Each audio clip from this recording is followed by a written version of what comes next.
नमस्कार दोस्तों, मेरा नाम है तरुण यादव। स्वागत करते हैं आप सभी को हमारे YouTube चैनल IQ मेंटर में। दोस्तों, आप जानते हैं कि यूपीएसआई का एक मास्टर बैच चल रहा है जिसके अंतर्गत हम मध्यकालीन इतिहास को पढ़ रहे थे और आज हम मध्यकालीन इतिहास के एक अंतिम चैप्टर और बहुत ही इंपॉर्टेंट चैप्टर को हम डिस्कस करने वाले हैं जिसका नाम है मराठा साम्राज्य। दोस्तों, ये वीडियो आपके ना सिर्फ यूपीएसआई बल्कि UPSC, NDA, CDS, SSC, UP triple SC, शिक्षक भर्तियों जैसे सभी प्रतियोगी परीक्षाओं के लिए बहुत ज़्यादा इंपॉर्टेंट होगी। वीडियो को पूरा देखिएगा, पसंद आए अगर तो लाइक कीजिएगा, शेयर करना मत भूलिएगा और अगर चैनल पे पहली बार आप आ रहे हैं तो सब्सक्राइब करके बेल आइकन को भी जरूर प्रेस कीजिएगा। तो चलिए शुरुआत करते हैं आज के इस इंपॉर्टेंट सेशन की जिसका नाम है मराठा साम्राज्य। दोस्तों, मराठा राज्य का निर्माण एक क्रांतिकारी घटना है। विजयनगर के उत्थान से भारतीय राजनीति में एक महत्वपूर्ण तत्व आया था। मराठा संघ एवं मराठा साम्राज्य एक भारतीय शक्ति थी जिन्होंने 18वीं शताब्दी में भारतीय उपमहाद्वीप पर अपना प्रभुत्व जमाया हुआ था। इस साम्राज्य की शुरुआत सामान्यतः 1674 में छत्रपति शिवाजी महाराज के राज्याभिषेक के साथ हुई थी और इसका अंत 1818 में पेशवा बाजीराव सेकंड के हार के साथ होती है। भारत में मुगल साम्राज्य को समाप्त करने का ज़्यादातर श्रेय मराठा साम्राज्य को ही दिया जाता है। हालांकि मुगल साम्राज्य को समाप्त करने के पीछे और भी बहुत सारे कारण थे। यूरोपीय शक्तियों का आगमन भी हो गया था, साथ ही साथ कोई एकदम बेहतरीन से या फिर कह सकते हैं योग्य उत्तराधिकारी का अभाव था। इससे कारण भी मुगल साम्राज्य का अंत होता है, लेकिन मराठा साम्राज्य को अधिकतर श्रेय दिया जाता है।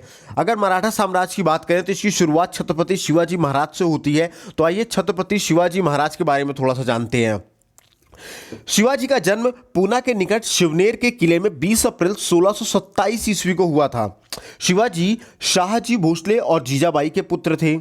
इन्होंने या फिर इनको मराठा साम्राज्य का संस्थापक भी कहा जाता है। शिवाजी महाराज ने बीजापुर सल्तनत से मराठा लोगों को रिहा करने का बीड़ा उठा रखा था और मुगलों की कैद से उन्होंने लाखों मराठाओं को आज़ादी भी दिलवाई थी।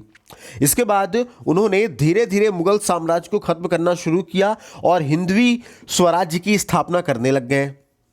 उसके बाद दोस्तों 1656 ईस्वी में रायगढ़ को उन्होंने अपने साम्राज्य की राजधानी घोषित की और एक आज़ाद मराठा साम्राज्य की स्थापना की। इसके बाद अपने साम्राज्य को मुगल से बचाने के लिए वे लगातार लड़ते रहे और अपने राज्य के विस्तार का आरंभ 1643 ईस्वी में बीजापुर के सिंहगढ़ किले को जीतकर किया। इसके पश्चात 1646 में तोरण के किले पर भी शिवाजी ने अपना आधिपत्य स्थापित कर लिया।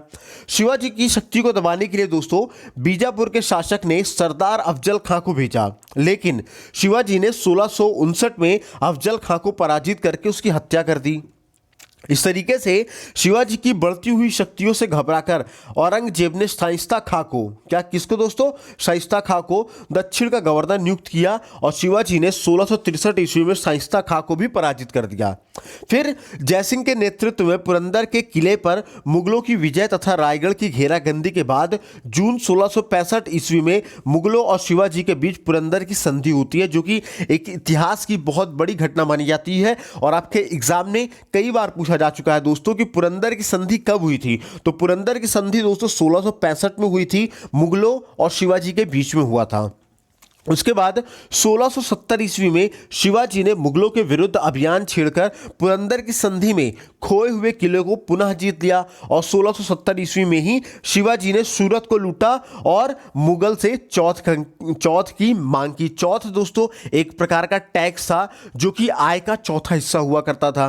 उसके बाद 1674 में स्थापित नव मराठा साम्राज्य के छत्रपति के रूप में उनका राज्याभिषेक भी किया गया। अपने राज्याभिषेक के बाद शिवाजी का अंतिम महत्वपूर्ण अभियान 1676 ईस्वी को होता है, जो कि एक कर्नाटक का अभियान था और यह भी इतिहास की बहुत ही महत्वपूर्ण घटनाओं में से एक है जिसका उल्लेख कई बार प्रतियोगी परीक्षाओं में भी किया जा चुका है। कई बार आप लोगों से ये चीजें पूछी जा चुकी हैं। देन एट द एंड दोस्तों 12 अप्रैल 1680 को शिवाजी की मृत्यु हो जाती है। उनकी मृत्यु के समय उन्होंने अपने साथ 300 किले, तकरीबन 40,000 घुड़सवार सेना और 50,000 पैदल सैनिकों की फौज बना रखी थी और साथ ही पश्चिमी समुद्री तट पर एक विशाल नौसेना का प्रतिष्ठान भी कर रखा था। और समय के साथ साथ इस साम्राज्य का विस्तार तो होता गया और इसी के साथ इसके शासक भी बदलते गए।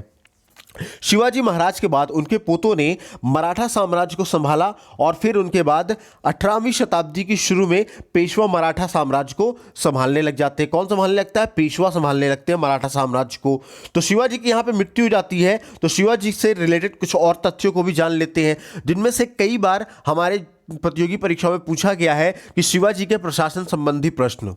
ठीक है, इसीलिए शिवाजी के प्रशासन प्रणाली को भी हमने आज की इस वीडियो में ऐड किया है, जो कि एग्जामिनेशन के पॉइंट ऑफ व्यू से बहुत ही इंपॉर्टेंट होगा, खासकर उन बच्चों के लिए जो यूपी ट्रिपल एससी, यूपीएसआई या फिर शिक्षक भर्तियों की तैयारी कर रहे हैं। दोस्तों, वीडियो का कंटेंट आप देखते हुए चलेगा, बहुत ही बेहतरीन तरीके से कंटेंट बनाया गया है। हर उस पॉइंट को उठाया गया है जहां से आपके क्वेश्चन बन सकते हैं या जहां से क्वेश्चन अभी तक पूछे गए हैं। हमने हर उस छोटे बड़े बिंदु को उठाया, इसलिए वीडियो को लाइक करना बिल्कुल मत भूलिएगा, शेयर करते हुए चलिएगा, सब्सक्राइब भी चैनल को जरूर कीजिएगा ताकि आपको ऐसे ही दमदार वीडियो आपको हमेशा मिलती रहे। तो चलिए, शिवाजी के प्रशासन की अगर बात करें तो जो शिवाजी का राज्य था दोस्तों, वो 3 भागों में बटा हुआ था।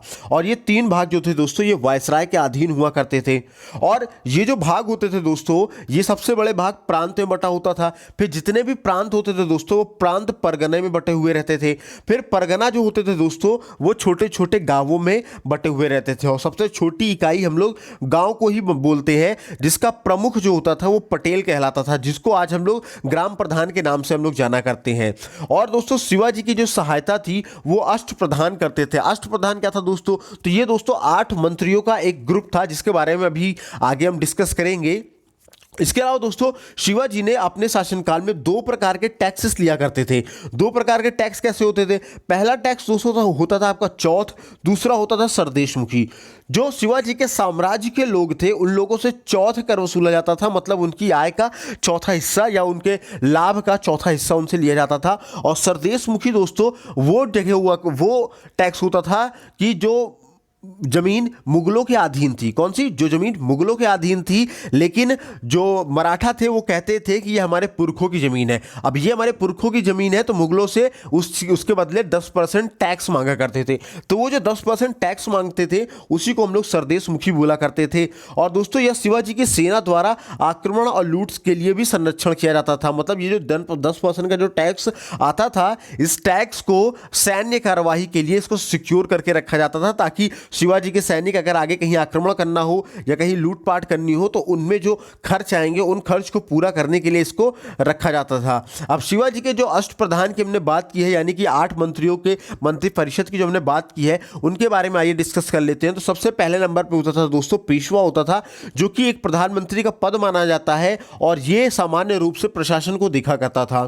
फिर दूसरे नंबर पर आता था दोस्तों अमात्य होता था, जो कि मजूमदार के नाम से भी जाना जाता है, और ये फाइनेंस मिनिस्टर हुआ करता था, वित्त मंत्री हुआ करता था। फिर तीसरे नंबर पे आता था दोस्तों हमारा सचिव, जिनको हम लोग शुरुनवीस भी बोला करते थे, और ये दोस्तों इनके पास सभी पत्राचारों की जिम्मेदारी हुआ करती थी। चौथे नंबर पे दोस्तों आपका आता था सुमंत। सुमंत को दोस्तों हम लोग दाबिर के नाम से भी जाना करते हैं। और दोस्तों ये विदेश मंत्री का काम किया करते थे, फॉरेन मिनिस्टर का काम किया करते थे, और अन्य राजाओं से पत्राचार की जिम्मेदारियों का भी काम किया करते थे। फिर आपके 5वें नंबर पे आते हैं दोस्तों सेनापति, जिनको हम लोग सर ए नौबत भी बोला करते हैं, जो कि सेना के प्रमुख हुआ करते थे, और ये भी दोस्तों शिवाजी के अष्ट प्रधानों में से एक हुआ करते थे। फिर 6वें नंबर पे आते हैं दोस्तों हमारे मंत्री, जिनको हम लोग बोलते हैं वाकियान विस, ठीक है ना, जो कि राजा की व्यक्तिगत सुरक्षा की जिम्मेदारी लिया करते थे, पर्सनल सिक्योरिटी की रिस्पॉन्सिबिलिटी लिया करते थे। अब 7वें नंबर पे हमारे आते हैं न्यायाधीश, जो कि नाम से पता चल रहा है कि ये न्याय प्रशासन की जिम्मेदारी इनके हाथ में होती थी। फिर 8वें नंबर पे आता है दोस्तों हमारा धनाध्यक्ष, जिनको हम लोग पंडित राव भी बोला करते थे, और ये दोस्तों आपके दान और धार्मिक मामलों के मंत्री हुआ करते थे। तो ये दोस्तों शिवाजी के कुछ इस प्रकार से अष्ट प्रधान हुआ करते थे, यानी 8 मंत्रियों का मंत्रिपरिषद हुआ करता था, जिनका सभी का अपना अपना एक विशेष काम हुआ करता था, और सभी मंत्री अपने अपने कामों में निपुण हुआ करते थे। इसके अलावा दोस्तों अगर हम शिवाजी के सैन्य संगठनों की बात करें, तो दोस्तों शिवाजी का जो सैन्य संगठन था वो 3 भागों में बटा हुआ था, जिनमें से पहला आपका होती है पैदल सेना, जो कि छापामार युद्ध नीति के लिए ट्रेन की जाती है, यानी गौरिल्ला युद्ध नीति के लिए ट्रेन की गई थी शिवाजी की। दूसरे नंबर पे दोस्तों हमारा आता है बर्गी, ठीक है ना, जो शिवाजी के सैन्य संगठनों में से ये भी एक थे। ये जो बर्गी हुआ करते थे दोस्तों, ये घुड़सवार सेना का एक भाग हुआ करती थी, जिसकी भर्ती एक नियत वेतन यानी कि फिक्स्ड पेमेंट के साथ हुआ करती थी। इनके पास घोड़े और हथियार भी हुआ करते थे। फिर हमारे 3rd नंबर पे थे सिलाहदार। ये सिलाहदार क्या करते थे? ये दोस्तों एक्चुअल में ये सिपाही तो होते थे, लेकिन ये परमानेंट सिपाही नहीं हुआ करते थे, ये अनौपचारिक रूप से भर्ती हुआ करते थे। और ये अनौपचारिक रूप से भर्ती घुड़सवार सेना हुआ करती थी। और इसमें जो सिपाही भर्ती हुआ करते थे दोस्तों, उनके पास अपना खुद का घोड़ा होता था और अपना ही खुद का हथियार भी हुआ करता था। और इनको कोई सैलरी नहीं दी जाती थी, बल्कि वो जिस जगह पे जाते थे लूटपाट करने के लिए, उस जगह से लूटे हुए माल में से एक हिस्सा इन सिलाहकारों या सिलाहदारों को दिया जाता था दोस्तों। ये ऐसे हुआ करते थे, मतलब ये अनौपचारिक रूप से सिपाही हुआ करते थे। इसके अलावा दोस्तों शिवाजी के ही शासन प्रणाली में ही कुछ अन्य पद भी हुआ करते थे, जैसे कि आपका किलादार ले लो। तो जो किलादार होता था दोस्तों, वो किलों का अधिकारी हुआ करता था। फिर दूसरा था आपका नायक, जो कि दोस्तों 9 सदस्यों की एक टुकड़ी का प्रमुख हुआ करता था। और दोस्तों ये जो नायक होता था, ये पैदल सेना की सबसे छोटी इकाई का प्रमुख हुआ करता था। फिर तीसरे नंबर पर आता है हमारा हवलदार। हवलदार दोस्तों होता था, ये 5 नायकों का प्रमुख हुआ करता था। फिर सैर ए नौहत, जो सैर ए नौहत थे वो दोस्तों ये सेना के प्रभारी हुआ करते थे। कौन होते थे? सेना के प्रभारी हुआ करते थे। अब शिवाजी के दोस्तों अगर हम राजस्व व्यवस्था के बारे में देखें अगर ध्यान से, तो दोस्तों ये अधिकांशतः मलिक अंबर यानी कि अहमदनगर की राजस्व व्यवस्था पर आधारित थी। जिनको आज हम अहमदनगर के नाम से जानते हैं, उनको तब हम लोग मलिक अंबर के नाम से जाना करते थे। और दोस्तों राजस्व का मूल्यांकन उस समय किसी काउंटिंग में नहीं होता था कि भाई हमारे पास इतने रुपए हैं, 1 रुपये 2 रुपये, ऐसे काउंटिंग में नहीं होता था। उस समय जो राजस्व का मूल्यांकन होता था वो मेजरमेंट के आधार पर हुआ करता था। मतलब एक स्केल हुआ करती थी, उस स्केल से मेजर किया करते थे कि उनके पास कितना राजस्व है। और जिस स्केल का या फिर जिस इकाई का इस्तेमाल करते थे वो राजस्व को नापने के लिए, उसे हम लोग क्या कहते हैं? काठी कहते हैं। क्या बोलते हैं दोस्तों? काठी बोला करते हैं। उसके बाद दोस्तों जो एक टैक्स की हमने बात की थी, चौथ की बात थी, जो चौथ होता था दोस्तों, ये भू राजस्व का चौथाई भाग हुआ करता था। फिर दूसरा जो टैक्स शिवाजी लेते थे, जिसको हम लोग सरदेश मुखी बोलते हैं, ये दोस्तों सरदेश मुखी अतिरिक्त 10% कर हुआ करता था, जो मराठा राज्य के बाहरी स्थित भूमि पर लगता था। ये भूमि दोस्तों मुगल साम्राज्य का हिस्सा थी, जिस पर मराठा वंशानुगत हक माना करते थे या फिर वंशानुगत हक मांगा करते थे। उसी के ही दौरान दोस्तों हमारे महाराष्ट्र में ही कुछ महान संत भी हुए थे, जो कि हमारे प्रतियोगी परीक्षाओं के पॉइंट ऑफ व्यू से बहुत ज़्यादा इंपॉर्टेंट है। हालांकि शिवाजी के चैप्टर में या फिर मराठाओं के चैप्टर में इनका कोई खास रोल तो नहीं है, लेकिन जब ये मराठा हम पढ़ रहे हैं तो इसके बारे में भी थोड़ा सा जान लेते हैं, क्योंकि एग्जाम में आपके कई बार पूछा जा चुका है। इसलिए इन 4 संतों के बारे में हमने यहाँ पे थोड़ा सा डिटेल डाल दिया है, जो आपके एग्जाम में पूछे जा सकते हैं। तो पहले संत के बारे में जाने तो उनका नाम है संत ज्ञानेश्वर। दोस्तों ये 13वीं शताब्दी के मराठी संत थे, एक कवि भी थे, दार्शनिक भी थे और नाथ संप्रदाय के योगी थे। उनकी रचनाएं दोस्तों ज्ञानेश्वरी और अमृता अनुभव मराठी साहित्य के मील के पत्थर माने जाते हैं। जिनमें से जो ज्ञानेश्वरी है दोस्तों, इसको भगवत गीता पर टीका भी बोला करते हैं। मतलब कि जो भगवत गीता पर एक कमेंट्स के रूप में इन्होंने संत ज्ञानेश्वरी ने लिखा है, और उस कमेंट को उन्होंने जो लिखा है उसको उन्होंने बोला है ज्ञानेश्वरी। फिर हमारे दूसरे संत आते हैं संत नामदेव। जो संत नामदेव होते हैं दोस्तों, इन्हें महाराष्ट्र का विशिष्ट धार्मिक कवि माना जाता है। वे भागवत धर्म के अग्रणी प्रस्तोता और विथोबा का मतलब विष्णु के अवतार के उपासक थे। फिर हमारे तीसरे संत आते हैं, इनका नाम है संत तुकाराम। दोस्तों ये ज्ञानी, बेदाग और एक विद्रोही कवि थे। उनके अभंगा को काफ़ी लोकप्रियता मिली है दोस्तों, किसके? संत तुकाराम के। फिर हमारे चौथे संत आते हैं स्वामी रामदास, जिनका दोस्तों जन्म होता है महाराष्ट्र के जंब गांव के थोसर परिवार में। वे भगवान हनुमान और राम के उपासक थे दोस्तों।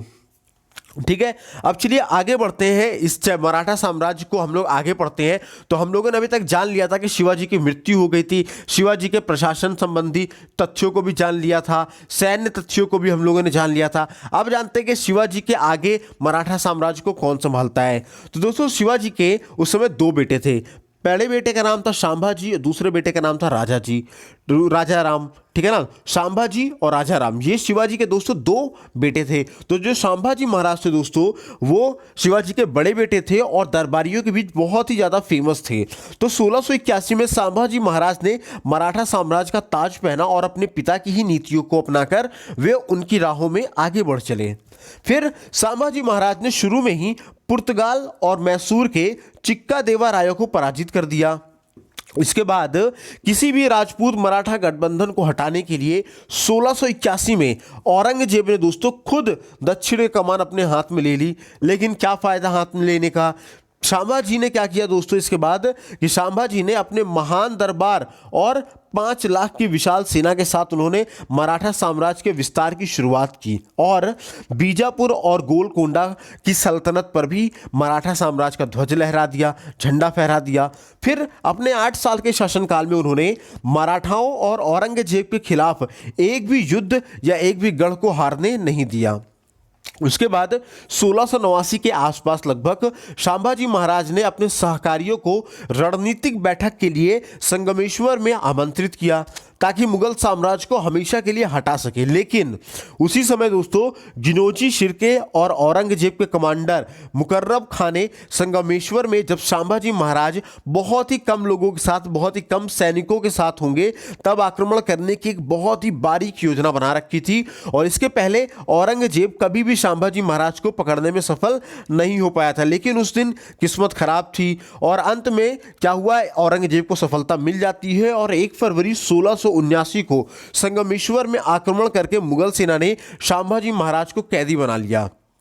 उनके मतलब कि संभाजी महाराज को और उनके सलाहकार जिनका नाम कवि कैलाश था उनको बहादुरगढ़ ले जाया गया, जहां पे औरंगजेब ने मुगलों के खिलाफ विद्रोह करने के लिए उनको मार डाला। उनके जो सलाहकार थे कवि कैलाश उनको मार डालते हैं। उसके बाद कुछ ही दिन के बाद यानी कि 11 मार्च 1689 को उन्होंने संभाजी महाराज को भी मार दिया। फिर संभाजी महाराज की जब मृत्यु हो जाती है तो फिर आते हैं राजा राम।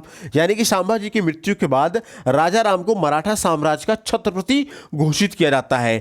और राजा राम दोस्तों मुगलों के आक्रमण के भय से अपनी राजधानी रायगढ़ से जिंजी ले गया।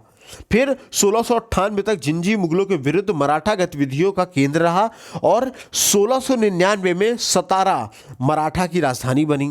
फिर राजा राम स्वयं को संभाजी के पुत्र शाहू का प्रतिनिधि मानकर गद्दी पर कभी नहीं बैठा।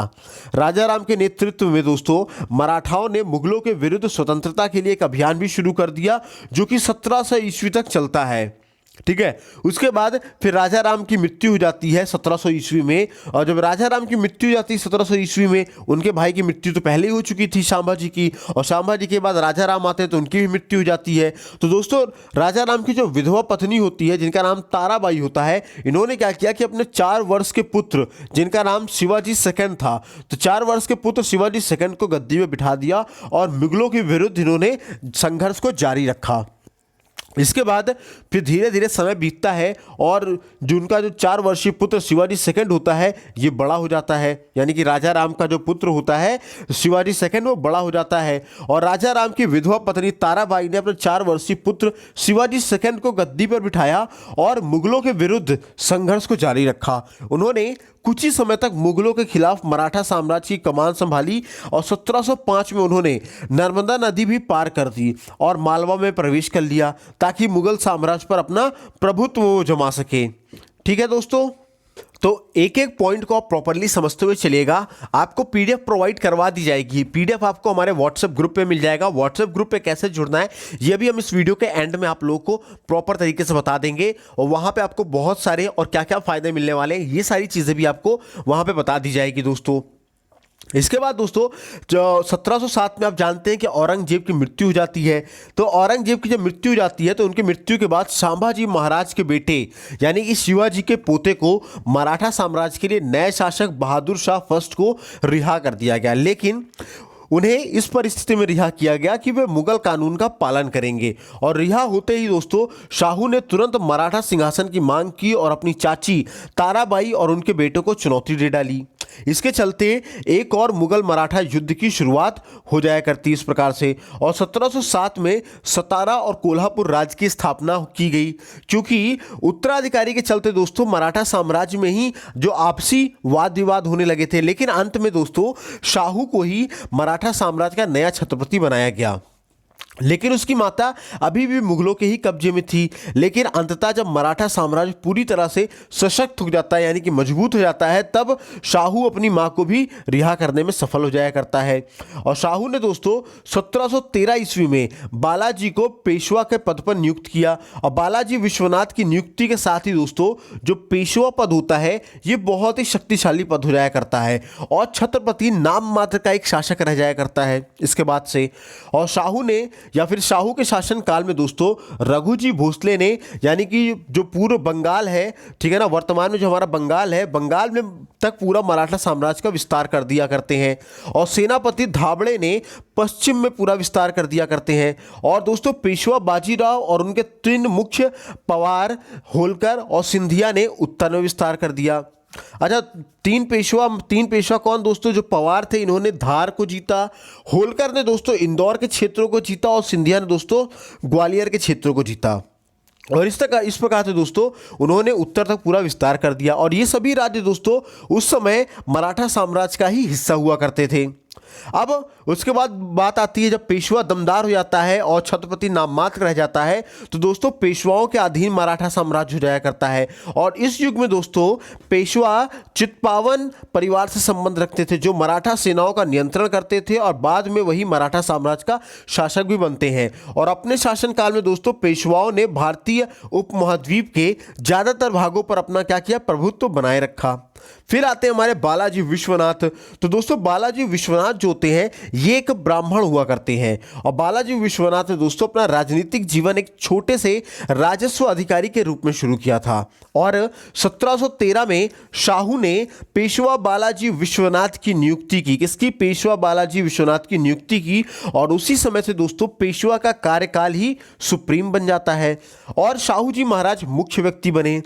उनकी पहली सबसे बड़ी उपलब्धि तो यही है दोस्तों कि 1714 में उन्होंने क्या किया है? कान्होजी अग्रे के साथ लानावल की संधि का समापन करना था, जो कि पश्चिमी समुद्र तट के सबसे शक्तिशाली नौसेना मुखिया में से एक थे। और बाद में दोस्तों वे मराठा में ही शामिल हो जाया करते हैं। और 1719 में दोस्तों मराठाओं की सेना ने दिल्ली पर हल्ला बोल डाला और डेक्कन के मुगल गवर्नर सईद हुसैन हाली को मुगल साम्राज्य को परास्त किया।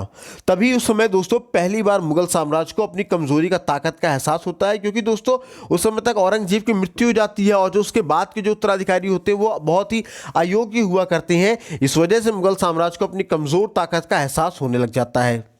देन आते हमारे बाजीराव फर्स्ट आते हैं। तो बालाजी विश्वनाथ की दोस्तों 1720 में मृत्यु के बाद उनके पुत्र बाजीराव प्रथम को शाहू ने पेशवा नियुक्त किया। और बाजीराव प्रथम के पेशवा काल में मराठा साम्राज्य की शक्ति कहाँ पहुंच गई? चरम पे पहुंच जाती है, बहुत हाई ह्यूज हो जाती है। और 1724 में शूकर खेड़ा के युद्ध में मराठों की मदद से निजाम उल मुल्क, कौन? निजाम उल मुल्क ने दक्कन के मुगल सूबेदार मुबारिस खान को परास्त कर एक स्वतंत्र राज्य की स्थापना कर दी। लेकिन निजाम उल मुल्क बाद में क्या निकलता है? गद्दार निकलता है। क्या करता है निजाम उल मुल्क? तो निजाम उल मुल्क ने अपनी स्थिति जैसे ही मजबूत करते ही वो मराठाओं के विरुद्ध कार्रवाई शुरू कर दी। देखिए मराठाओं की ही मदद से वो क्या करता है? दक्कन के मुगल सूबेदार मुबारिस खान को परास्त कर पाता है और बाद में ही दोस्तों ये मराठाओं के विरुद्ध कार्रवाई शुरू कर देता है। तो दोस्तों बाजीराव फर्स्ट ने 1728 ईस्वी में पालखेड़ा के युद्ध में निजाम उल मुल्क को पराजित किया। और 1728 में ही दोस्तों निजाम उल मुल्क बाजीराव फर्स्ट के बीच एक मुंशी शिवगांव की संधि होती है, जिसमें निजाम ने मराठाओं को चौथ और सरदेश देना स्वीकार किया। उसके बाद दोस्तों बाजीराव फर्स्ट ने शिवाजी की गोरिल्ला युद्ध प्रणाली को अपनाया और 1739 ईस्वी में दोस्तों बाजीराव फर्स्ट ने पुर्तगालियों से सालसीट तथा बेसिन छीन लिया। उसके बाद बालाजी बाजीराव प्रथम ने ग्वालियर के सिंधिया, गायकवाड़, इंदौर के होलकर और नागपुर के भोसले शासकों को सम्मिलित करके दोस्तों एक मराठा मंडल की स्थापना की। और 1740 तक अपनी मृत्यु के पहले उन्होंने दोस्तों कुल 41 39 युद्ध में लड़ाई की थी और उनमें से दोस्तों वो एक भी युद्ध नहीं हारे थे। कौन? बाजीराव फर्स्ट। उसके बाद जब बाजीराव फर्स्ट की मृत्यु हो जाती है तो आते हैं हमारे बालाजी बाजीराव। तो बालाजी बाजीराव की मृत्यु के बाजीराव फर्स्ट की मृत्यु के बाद बालाजी बाजीराव क्या होते हैं? नए पेशवा बनते हैं। और ये जो नए पेशवा होते हैं बालाजी बाजीराव, इनको हम लोग दोस्तों नाना साहेब के नाम से भी जानते हैं। और 1750 से दोस्तों रघुजी भोसले की मध्यस्थता से राजा राम सेकंड के मध्य सांगौला की संधि होती है और इस संधि के द्वारा दोस्तों पेशवा मराठा साम्राज्य का वास्तविक प्रधान बन गया और छत्रपति नाम मात्र का राजा रह गया। फिर बालाजी बाजीराव पेशवा काल में ही दोस्तों पूना मराठा राजनीति केंद्र हो गया। मतलब कि जब ये बालाजी बाजीराव पेशवा बनते हैं तो इन्हीं के ही शासनकाल में जो पुणे होता है आपका, कौन? पुणे, ये क्या हो जाता है दोस्तों? आपके राजनीति का एक केंद्र हो जाया करता है। और बालाजी बाजीराव के ही शासनकाल में दोस्तों 1761 ईस्वी में पानीपत का तीसरा युद्ध हुआ करता है, जो कि इतिहास के एक महत्वपूर्ण घटनाओं में से एक है। और ये युद्ध दोस्तों मराठों अहमद शाह अब्दाली के बीच हुआ करता है। किसके बीच? मराठों के बीच में और अहमद शाह अब्दाली के बीच में हुआ करता है। ये क्वेश्चन दोस्तों आपके एग्जाम में कई बार पूछा गया है कि पानीपत का तीसरा युद्ध कब हुआ था? तो दोस्तों 1761 में हुआ करता है। किसके बीच होता है? तो मराठाओं और अहमद शाह अब्दाली के बीच में हुआ करता है। अब जो पानीपत का दोस्तों तीसरा युद्ध होता है, इसके होने के पीछे दो कारण माने जाते हैं। पहला कारण तो दोस्तों जो 1739 में, कब दोस्तों? 1739 में जब नादिर शाह आता है, भारत को लूटपाट के ले जाता है, तो नादिर शाह की ही तरह दोस्तों क्या होता है कि अहमद शाह अब्दाली भी भारत को लूटना चाहता था। तो एक कारण ये बन जाता है पानीपत के तीसरे युद्ध का कारण। दूसरा कारण ये भी माना जाता है कि दोस्तों मराठे हिंदू पद पातशाही की भावना से प्रेरित होकर दिल्ली पर अपना प्रभाव स्थापित करना चाहते थे। दोस्तों पानीपत के युद्ध में बालाजी बाजीराव ने अपने नाबालिग बेटे विश्वास राव के नेतृत्व में एक बहुत ही शक्तिशाली सेना को भेजता है। अच्छा, बालाजी बाजीराव का जो बेटा होता है ये नाबालिग होता है, जिसका नाम विश्वास राव है। ये नाबालिग हुआ करता है, इसलिए सिर्फ नाम का रहता है। लेकिन जो वास्तविक सेनापति होता है, वास्तविक सेनापति दोस्तों विश्वास राव का चचेरा भाई सदाशिव राव था। कौन? सदाशिव राव भाऊ था, ठीक है ना। तो इन्होंने क्या किया था, इसके अंडर में ही जो वास्तविक सेनापति यही था और इसके अंडर में ही सेना काम करती थी। खाली बालाजी बाजीराव ने अपने नाबालिग बेटे विश्वास राव को इसलिए भेजा था ताकि वो युद्ध कैसे लड़ते हैं, युद्ध की क्या टेक्निक्स है, उसको सीख सके। लेकिन क्या होता है कि इस युद्ध में मराठाओं की पराजय होती है और इसके दोनों बेटे यानी कि विश्वास राव और सदाशिव राव दोनों ही मारे जाते हैं। और इन दोनों के साथ साथ दोस्तों इनके 28,000 सैनिक भी मारे जाते हैं। उसके बाद फिर आते हैं कौन? माधव राव। तो पानीपत के तीसरे युद्ध के बाद जब मराठाओं की पराजय होती है तो उसके बाद माधव राव पेशवा बनाया गया, ठीक है ना। और पेशवा बनाया जाता है। उसके बाद फिर माधव राव की सबसे बड़ी सफलता ये होती है कि जब वो मालवा और बुंदेलखंड पर विजय करता है। इसके बाद माधव ने दोस्तों 1763 में उदयीर के युद्ध में हैदराबाद के निज़ाम को पराजित किया। और फिर जब हैदराबाद के निज़ाम को पराजित करता है तो माधव राम और हैदराबाद के निज़ाम दोनों के बीच राक्षस भवन की संधि हुआ करती है, जो कि 1771 ईस्वी में मैसूर के हैदर अली को पराजित कर उन्हें नजराना देने के लिए भी बाध्य कर दिया करते हैं।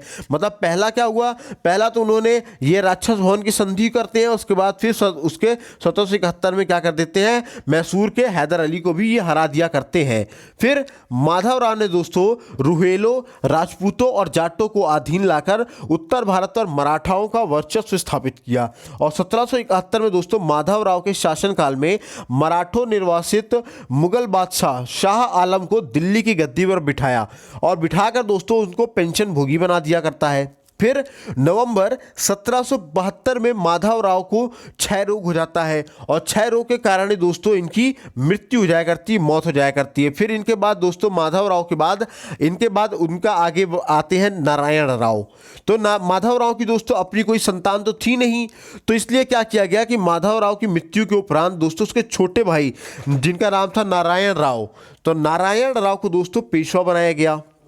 इसके बाद नारायण राव का अपना चाचा राघोबा से गद्दी को लेकर लंबे समय तक संघर्ष चलता है। मतलब कि जब उसका छोटा भाई नारायण राव पेशवा बन जाता है तो नारायण राव का ही अपने ही चाचा के साथ जिनका नाम राघोबा रहता है उनके साथ ही उनके राजगद्दी को लेकर के लंबे समय तक संघर्ष चलता है, जिसमें अंत में राघोबा ने 1774 ईस्वी में नारायण राव की हत्या कर दी। अब जब नारायण राव की हत्या हो जाती है तो पेशवा नारायण राव की हत्या के बाद उनके पुत्र माधवराव नारायण को पेशवा की गद्दी पर बिठाया गया और इस समय नाना फडणवीस के नेतृत्व में एक काउंसिल ऑफ रेजेंसी का गठन किया गया था, ठीक है ना। और ये काउंसिल ऑफ रेजेंसी का जो गठन किया गया था, इनके हाथों में दोस्तों वास्तविक प्रशासन हुआ करता था और इसके काल में ही दोस्तों पहला एंग्लो मराठा युद्ध हुआ करता है। कौन सा पहला एंग्लो मराठा युद्ध हुआ करता है, जो कि इतिहास की एक महत्वपूर्ण घटना है, एग्जामिनेशन के पॉइंट ऑफ से बहुत इंपॉर्टेंट है, पेपर में पूछा जा सकता है, इसलिए प्रॉपर्ली नोट जरूर कर लीजिएगा। फिर 17 मई 1782 को सालबाई की संधि के द्वारा प्रथम एंग्लो मराठा युद्ध समाप्त हो जाता है और यह संधि दोस्तों ब्रिटिश ईस्ट इंडिया कंपनी और मराठा साम्राज्य के बीच होती है। उसी समय टीपू सुल्तान को 1792 में हैदराबाद के निजाम 1795 को परास्त करने के बाद दोस्तों मराठा शक्ति एक बार फिर से स्थापित हो जाया करती है, ठीक है ना। अब जब फिर से स्थापित हो जाती है दोस्तों मराठा शक्ति, तो बाजीराव सेकंड आते हैं उस टाइम। फिर माधवराव नारायण की मृत्यु के बाद राघोबा का पुत्र बाजीराव सेकंड क्या होता है, पेशवा बनता है और इसकी अकुशल नीतियों के कारण मराठा संघ में आपसी मतभेद उत्पन्न हो जाया करता है और 1802 ईस्वी को बाजीराव सेकंड के बेसिन की संधि के द्वारा अंग्रेजों की सहायक संधि स्वीकार कर लेने के बाद मराठाओं का आपसी विवाद पटल पर आ जाया करता है। इससे क्या होता है दोस्तों कि सिंधिया तथा भोसले ने अंग्रेजों के साथ की गई संधि का कड़ा विरोध किया और इसके वजह से क्या होता है कि दूसरा और तीसरा एंग्लो मराठा युद्ध हुआ करता है और बाजीराव सेकंड के शासनकाल में ही ये दोनों युद्ध हुआ करता है, एंग्लो मराठा युद्ध, दूसरा और तीसरा भी। तो दोस्तों दूसरा एंग्लो मराठा युद्ध में सिंधिया और भोसले को पराजित करके अंग्रेजों ने क्या किया, सिंधिया और भोसले को दोनों से अलग अलग संधि करने के लिए विवश कर दिया। 1803 में दोस्तों अंग्रेजों ने क्या किया, भोसले के साथ देवगांव की संधि पर कटक और वर्धा नदी के, कौन सा, कटक और वर्धा नदी के पश्चिम का क्षेत्र ले लिया और उसके बाद फिर दोस्तों 1803 में ही सिंधिया से सुरजी अर्जन गांव की संधि करके उसे गंगा तथा यमुना के क्षेत्र को ईस्ट इंडिया कंपनी को देने के लिए बाध्य कर दिया। उसके बाद दोस्तों 1804 ईस्वी में अंग्रेजों तथा होलकर के बीच दोस्तों तीसरा एंग्लो मराठा युद्ध हुआ करता है, जिसमें क्या हो जाता है दोस्तों कि होलकर ने क्या किया, अंग्रेजों के साथ राजापुर घाट की संधि कर ली। क्या कि होलकर जब हारने लगता है तो अंग्रेजों के साथ राजपुर घाट की संधि कर लिया करता है और यहीं से दोस्तों मराठा शक्ति का पठन 1817 से 1818 के बीच में पूरी तरह से पतन हो जाया करता है।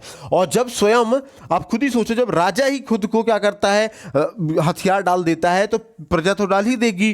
तो मतलब यही था कि जब स्वयं पेशवा बाजीराव सेकंड ने अपने आप को पूरी तरह से अंग्रेजों के अधीन कर लिया, तब बाजीराव सेकंड के द्वारा भी पूरा प्रदेश या फिर पूना प्रदेश को अंग्रेजी राज में विलय करके पेशवा पद को समाप्त कर दिया जाता है और यहीं से दोस्तों आपके मराठा साम्राज्य का अंत हो जाया करता है और यहां से दोस्तों आपके अंग्रेजों का उदय होना शुरू जाता है। अब दोस्तों अगली वीडियो में हम पढ़ेंगे आधुनिक भारत का इतिहास और यहां से आपका दोस्तों मध्यकालीन इतिहास समाप्त होता है और आधुनिक भारत के इतिहास में दोस्तों हम शुरुआत करेंगे ये पढ़ के कि अंग्रेजों ने किस प्रकार से भारत में अपने कदम जमाए, किस तरीके से भारत के राजनीतिक क्षेत्रों में उन लोगों ने दखलंदाजी करना शुरू की, किस तरह से भारत में वो 200 वर्षों तक राज करते हैं, हम लोगों का शोषण करते हैं, किस प्रकार से हम लोगों ने आज़ादी पाई। इन सभी चीज़ों को दोस्तों अब हम कल से आधुनिक भारत के इतिहास में हम लोग डिस्कस करना शुरू करेंगे। तो दोस्तों आज की वीडियो में बस इतना ही। Thanks for watching our video. अगर वीडियो पसंद आई हो तो लाइक करना मत भूलिएगा, शेयर करना तो बिल्कुल भी मत भूलिएगा और अगर चैनल में पहली बार आ रहे हैं तो सब्सक्राइब करके बेल आइकन को जरूर प्रेस कीजिएगा। वीडियो आपको कैसी लगी कमेंट सेक्शन में जरूर लिखिएगा। कोई सुझाव हो या कोई शिकायत हो वो भी आप कमेंट सेक्शन में लिख सकते हैं। इसके अलावा दोस्तों आप किस वीडियो टॉपिक पे वीडियो चाहते हैं आप हमें कमेंट सेक्शन में लिख करके दीजिए, हम आपको वीडियो बना करके देंगे उस पर। और अगर आप इन वीडियोस पे पीडीएफ पाना चाहते हैं तो आप नीचे दिए गए व्हाट्सएप नंबर पे कैपिटल लेटर में JOIN ज्वाइन लिख करके मैसेज करेंगे तो हम आपको अपने WhatsApp group IQ mentor study group में ऐड कर देंगे, जहां पे आपको हमारे सारे वीडियो की PDF भी मिलेगी, लिंक भी मिलेगा, डेली स्टडी मटेरियल मिलता है, अपकमिंग एग्जामिनेशन की डिटेल्स दी जाती है, अपकमिंग वैकेंसीज की डिटेल दी जाती है, अपकमिंग एग्जामिनेशन ट्रेंड की बात की जाती है। उसके अलावा आपके पर्टिकुलर एग्जाम से रिलेटेड एक बहुत ही बेहतरीन सी नोट्स भी आपको प्रोवाइड कराई जाती है, लगभग जो हर एग्जाम को कवर कर सके। ये सारी चीज़ें दोस्तों आप लोगों को फ्री ऑफ कॉस्ट दी जाएगी। इसके अलावा दोस्तों अब आप हमको इंस्टाग्राम पे भी फॉलो कर सकते हैं। इंस्टाग्राम पे सर्च बॉक्स में जाएं, IQ मेंटर लिखें, हमें वहाँ पे भी फॉलो करें और वहाँ फॉलो करके भी दोस्तों आपको बहुत कुछ नया जानने और सीखने को मिलेगा जो आपके एग्जामिनेशन के पॉइंट ऑफ व्यू से बहुत ही ज़्यादा इंपॉर्टेंट होगा। तो चलिए दोस्तों आज की वीडियो में बस इतना ही। This is Tarun Yadav, thanks for listening. तब तक अपना ख्याल रखिए। Good night and have a nice day. जय हिंद, जय भारत।